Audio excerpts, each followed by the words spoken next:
Okay, everybody, welcome back. Today we are going to talk about the Ramayana, which can be found on page 273 of the book. There's a lot of preamble too, because there's a lot to talk about here. So they have a big old intro to the Ramayana chapter.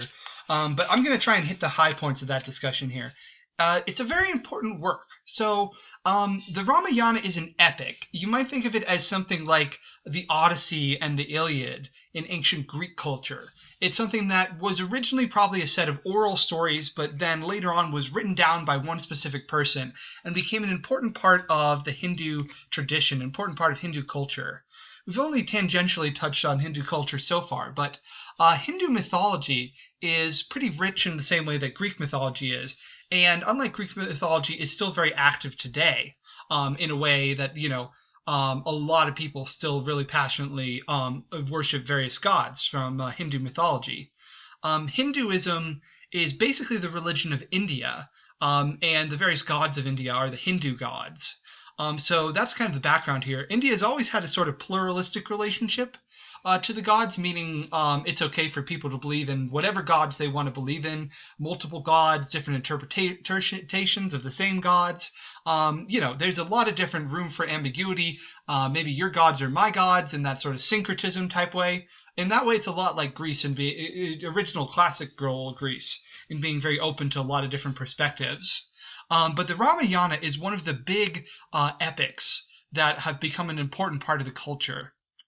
And in some ways, a lot of times talking about the Ramayana can be kind of controversial these days because the Ramayana has been linked to sort of new modern Indian independence type movements and Indian conservative type movements that are kind of seeing kind of opposed to outside influence controlling India, which the British did for a while.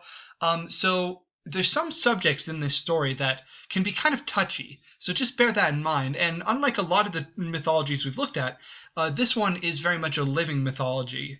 It's a living polytheistic mythology, which is relatively rare these days. It's still, part of people's belief systems, just like the Abrahamic tradition, the Bible, Judaism, Islam.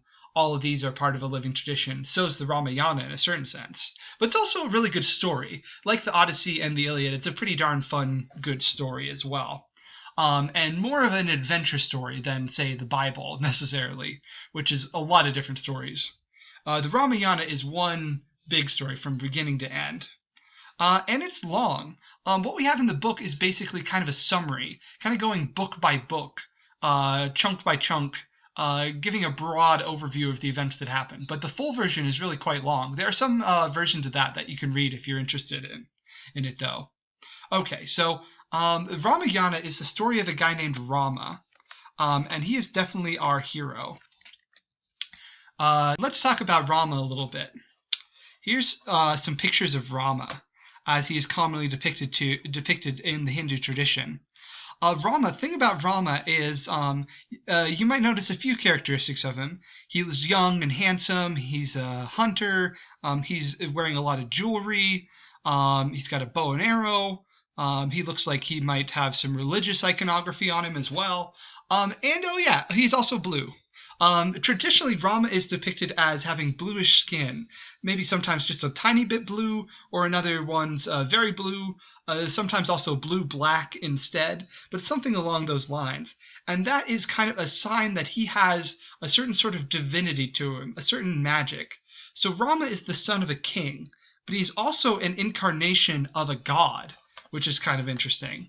One of the big ideas in Hinduism is the idea of reincarnation, that people can incarnate over and over again. And this can happen to the gods too. And one god, Vishnu, is most known for that. Here's Vishnu, again being depicted as blue. That's kind of a sign of Rama being an incarnation of Vishnu.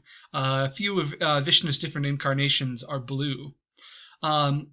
Traditionally, Vishnu reincarnates so that he can be a great hero in the world. So he comes into the world, he's living up in his godly paradise, but he's born into the world as a human being so that he can be a great hero who saves the day and stops the monsters. Vishnu is known as the preserver, so he tries to keep the universe thriving when there are those who would try to destroy it, like great monsters. And he's born as a hero specifically for that task. Traditionally, there are 10 different, in the sort of traditional accounting, there are 10 different incarnations as the different gods. But there are traditionally 10 incarnations new. But some traditions say there are many more as well. But yeah, just keep coming and going and being born into the world to help people. And so Rama is an incarnation. Sorry about that. We kind of got caught off there, but I'm not sure where we cut off exactly. But basically, Vishnu has 10 sort of standard incarnations, but some legends about him say many more. And traditionally, Rama is one of these incarnations, these heroes that he becomes. And you can kind of see how with syncretism, this kind of idea would develop. Say every different town in India has its own local hero. Then they get together and they compare notes and say, well, your hero sounds very much like my hero. What if they're all different incarnations of the same god? That's an idea that can emerge and quite commonly does in Hinduism. Okay, so let's go back to Rama, the current incarnation. So let's tell the story of Rama a little bit. So Rama was a beautiful, handsome, blue young man who was the son of a great king in one of the great Hindu empires. And this empire might have existed or it might just be entirely legendary. But this kingdom was doing very well. The king was very good and kind, and all of his sons were very good and kind. In particular, he had four major sons who were all incarnations of Vishnu. But in the story it said that Rama is the most full of Vishnu. He is the most Vishnu-like of them all. So they're all good, but Rama is the best. And he's also the firstborn. That's another side of him being the best in these traditional cultures. So things are going pretty well for him. The first book of his adventures in the Ramayana is more of a prologue than anything. It's the story of how he meets his wife Sita. So there's monsters in another kingdom, and Rama is a young man who decides that he's going to go fight the monsters. And he uses this bow to he lifts the great bow of the god Shiva, god of destruction, which nobody else was able to lift. So that seems to be a sign that he's a heroic type. And then he slays these monsters, and he meets the princess Sita, and he marries her, and they have a very happy marriage. And she might be kind of a reward for his victory, or it might just be a cute love story that happens along the way. Okay, that's sort of the prologue, and while I think you could treat this as part of Rama's hero's journey, I don't think you necessarily have to, and I think maybe the journey makes more sense if we started with the events that happen in the next book here. Okay, so in the next book of the Ramayana, things go bad. Basically, one of the wives of the king has many wives, and one of them is named Kayeki.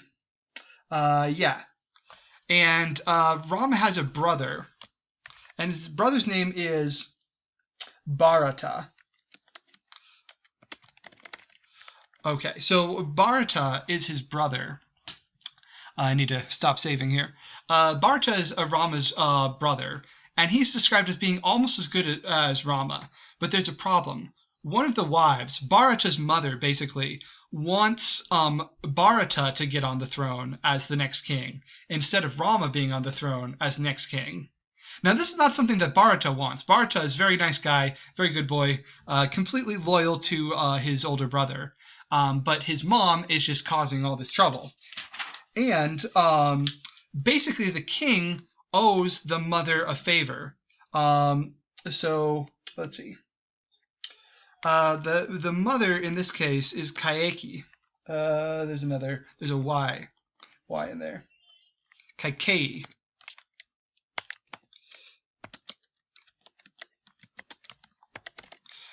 So Kaikeyi gets the king to promise that he will do her any favor. This is a classic thing in mythology. You don't make an open-ended promise. You don't write a blank check. But the king did, and that was his big mistake. And she says, "I want Rama to be exiled. I want him to be banished for 14 years." So that happens. The king's like, "Well, I can't go back on my promise because then I would have no honor." And the king really tries to talk her out of it, but she can't be talked out of it, so it's a real bummer. But a lot of people do things to make the exile less bad for the kingdom. Rama, because he's a good boy, agrees to go into exile, and he agrees to go into the forest. And there's some parallels here with what Hindu sages would do. There's a long tradition in India of going into the forest or going to some kind of monastery to become a monk and to contemplate the gods. It's kind of implied that it's kind of implied that Rama is doing the same thing here. So a couple of things happen. Bharata basically agrees to not be on the throne, or he decides not to be on the throne. His mother wants him to be on the throne, but he refuses. And he just puts a pair of sandals. He puts a pair of Rama's sandals there instead to say, Rama is the real ruler. I'm just looking out for things in his absence, but I am instantly going to give it up to him as soon as he gets back. And then Sita, I should mention Sita here. Sita agrees actually, she demands to be allowed to go into the forest with Rama as well. If Rama's like, oh, I'm not going to make my wife go with me in exile for 14 years. And she says, if you don't go, I will kill myself. It's pretty brutal. This seems to be a weird sort of traditional thing in Hindu mythology that if the wife is dishonored, she might kill herself. In a way, she's kind of saying that if Rama leaves her and abandons her, she will be dishonored by his doing that. So he agrees. So she really wants to accompany him into the forest, into exile. If we're thinking about Rama in terms of being a hero, the ordinary world is the kingdom. And the sort of world of magic is the forest and the other countries they go to. So basically everything outside the kingdom. And then what's Rama's call to adventure? I would say it's when he is exiled.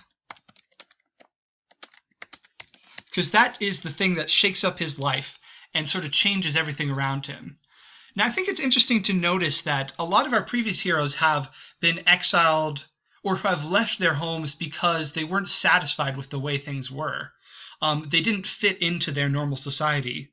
Rama is a hero who's kind of different, though, in that regard. He actually fits really well into his society. He's supposed to be the best at everything, the most beautiful man, the most perfect king, all this stuff. Instead, he leaves out of duty and loyalty to his kingdom because he's following the law. He's doing what he's been told to do. He's behaving honorably. So it's because he is most loyal to the kingdom that he ends up leaving, which is kind of interesting. And I would say that he doesn't refuse the call.